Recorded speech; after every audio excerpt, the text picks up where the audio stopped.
پریشانیاں ہیں۔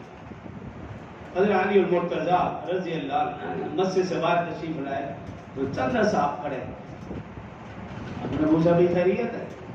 کہاں امیر المومنین حالات ناساز ہیں، تو ہم نے فیصلہ کیا ہے کہ آج کے بعد ہم جب بھی آپ گھر سے باہر تشریف لائیں گے یا مسجد سے باہر، ہم آپ کی حفاظت کے لیے رہیں گے۔ تو امیر المومنین حضرت علی رضی اللہ عنہ پوچھنے لگے، اچھا بتاؤ تم میری حفاظت آسمان والوں سے کرو گے یا زمین والوں سے؟ تو انہوں نے کہا اے امیر المومنین ظاہر ہے ہم آپ کی حفاظت زمین والوں سے کریں گے، آسمان والوں سے کیسے کر سکتے ہیں؟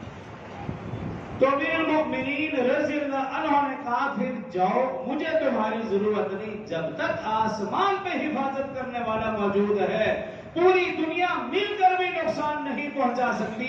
جب آسمان والا حفاظت کرنا چھوڑ دے گا تو پھر پوری دنیا مل کر بھی نہیں بچا سکتی۔ اور پھر فرمایا کہ ہر انسان کے ساتھ اللہ نے حفاظت کے لیے 2 فرشتے مقرر کر رکھے ہیں جو اس کی حفاظت کرتے ہیں، اور جب تک تقدیر نازل ہو جاتی ہے وہ 2 فرشتے الگ ہو جاتے ہیں، وہ نقصان پہنچتا رہتا ہے۔